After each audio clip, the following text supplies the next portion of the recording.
Hi friends, welcome to my channel. ఎలా ఉన్నారు మీరందరూ? ఏం చేస్తున్నారు? కామెంట్ సెక్షన్లో నాతో షేర్ చేసుకోవడం అస్సలు మర్చిపోద్దు. మన అందరికీ అప్పుడప్పుడు సరదాగా ఫ్యామిలీతో కూర్చుని హ్యాపీగా ఏదైనా స్పెషల్ రెసిపీ తింటూ ఒకరితో మాట్లాడుకుంటూ ఎంజాయ్ చేయాలని అందరికీ ఉంటుంది కదా. సో అలాగే ఉన్న రోజు ఒక ఈవినింగ్ ఈ వ్లాగ్ అనమాట. ఈరోజు మార్నింగ్ నుంచే నాకు ఎందుకో పానీపూరి తినాలని తెగ క్రేవింగ్ వస్తుందండి.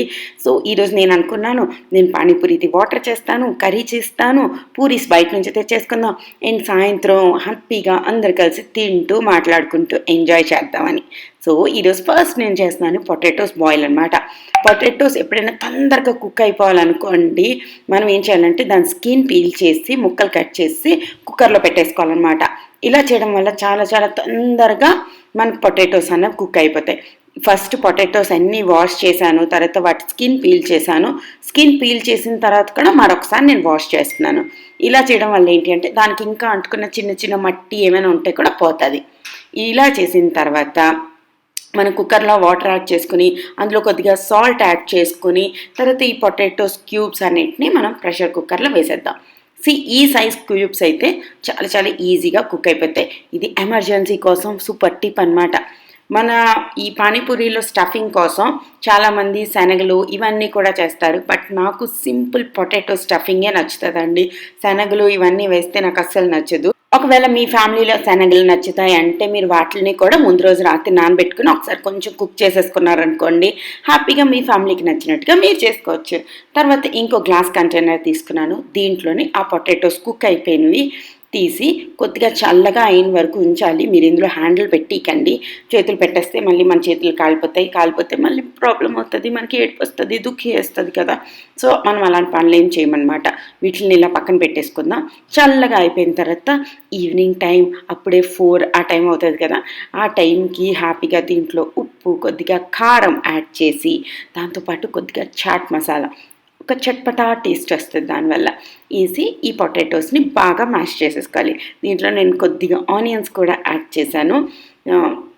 చేత్తో మిక్స్ చేసి ఈ పొటాటో స్టఫింగ్ అనేది మనకి రెడీ అయిపోద్ది. కొంచెం కొత్తిమీర కూడా యాడ్ చేశాను. పొటాటోస్ ఫుల్గా చల్లగా అయిపోయాయి కాబట్టి హ్యాండ్ పెట్టడానికి కూడా భయం లేదు.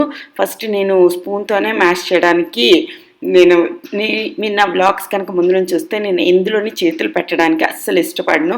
నేను 99% స్పూన్తోనో ఫోర్క్తోనో వీటితోనే చేస్తాను, కానీ చేతితో చేయను. బట్ పానీపూరిలోని అదేంటో చేతితో చేస్తే ఒక మజా వస్తుంది. సో అందుకే నేను చేశాను అనమాట. నాకు తెలుసు మీలో చాలామంది అమ్మో నువ్వు చేయి పెట్టావా అని నాకు కామెంట్ చేస్తారు. సో పని కానీ అండ్ దాంతోపాటుగా పక్కన ఒక చిన్న గిన్నెలోని బోల్డ్ అన్ని ఆనియన్స్ అన్నవి కట్ చేసుకుని పక్కన పెట్టుకోండి. చిన్న చిన్న ముక్కలుగా కట్ చేసుకోండి. అప్పుడు ఇంకా టేస్టీగా ఉంటుంది.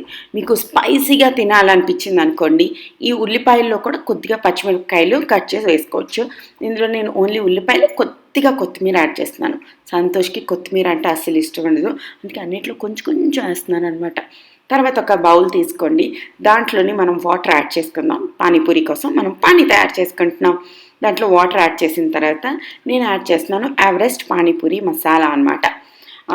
ఇందులోని ఇలా వదిలేస్తే ఇది అంత ఫ్లేవర్ఫుల్గా అంత టేస్టీగా రాదండి. దీంట్లోని మనం ఒక చిన్న మసాలా గ్రైండ్ చేసుకోవాలన్నమాట. ఏవో కాదు, కొద్దిగా కొత్తిమీర, మీకు ఇష్టం అంటే కొద్దిగా పుదీనా అండ్ కొంచెం ఒక పచ్చిమిరపకాయ, కొద్దిగా సాల్ట్, అంతే. Super simple. కొత్తిమీర పుదీనా రెండు కలిపితే ఇంకా టేస్టీగా ఉంటుంది. బట్ మా ఇంట్లో అందరికీ పుదీనా నచ్చదు కాబట్టి ఇది గ్రైండ్ చేసుకుంటున్నాం అన్నమాట. చూసారు కదా, పేస్ట్ అన్నది మనకి ఇన్స్టెంట్గా మంచి కలర్ని కూడా ఇస్తుంది మన పానీకి. మీరు బయట పానీపూరి తిన్నట్టయితే అక్కడ చూస్తే అది డార్క్ గ్రీన్ కలర్లో ఉంటుంది, కానీ ఎల్లోయిష్ కలర్లో ఉండదు. మీరు నార్త్ సైడ్ ఉంటే మీకు తప్పకుండా తెలుస్తుంది, అక్కడ పానీపూరి అందరూ కూల్గా తింటారనమాట.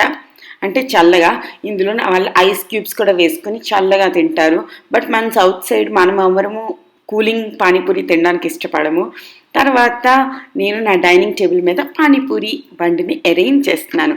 అన్ని గ్లాస్ కంటైనర్స్ యూజ్ చేశాను. మా చెల్లి ఈ ప్లేట్లు తీసుకొచ్చింది, నాకు ఆ ప్లేట్లు నచ్చలేదు, సో అవి నేను పట్టుకెళ్ళిపోతున్నాను అనమాట. సో హరీష ప్లేట్లు వెళ్తే అంటే అదేమో అన్ని స్టీల్ పట్టుకుని వచ్చేస్తూ ఉంటుంది. అన్ని కెమెరా పెట్టానని చెప్పి ఫోజ్ ఇస్తుంది అనమాట. దానికి కెమెరాస్ ముందు ఉండడం అంటే చాలా చాలా ఇష్టం మా చిట్టి తల్లికి. తర్వాత వీళ్ళందరికీ కూర్చోమని చెప్తున్నాను. ఒక్కొక్కరికి ఒక్కొక్కలాగా నేను అరేంజ్ చేస్తున్నాను. హరీష ఇన్స్టా కోసం అనుకుంటా ఒక ఫోటో తీస్తుంది. నేను ఫస్ట్ పానీపూరి నా all time favourite person in this world ఎవరంటే మా చెల్లికి ఒక పానీపూరి తినిపించాను. తర్వాత సంతోష్కి నేను ఒక పానీపూరి తినిపించాను. తనకి ఎలా ఉంది అని అడుగుతున్నాను. తర్వాత నేను మా అన్వికి కస్టమైజ్డ్ చేయాలన్నమాట. సో అన్వికి కూడా నేను ఇచ్చేసాను. అదేం చేస్తుందంటే కూర తీసి పూరి తీసి నేను అన్నిది మా చెల్లి వచ్చి అన్నది. సో అన్వి దాంట్లో ఆనియన్ వేయొద్దు, పొటాటో వేయొద్దు అన్నది. సో అన్వి పానీపూరి తీసి నేను తినేసాను అనమాట. అండ్ మా చెల్లి అలా చెప్పిందో అలా చేసి అన్వికి ఇచ్చా. అండ్ దాని తర్వాత మేమందరూ బౌల్స్లోని హ్యాపీగా ఈ పానీపూరిని ఎంజాయ్ చేస్తాము.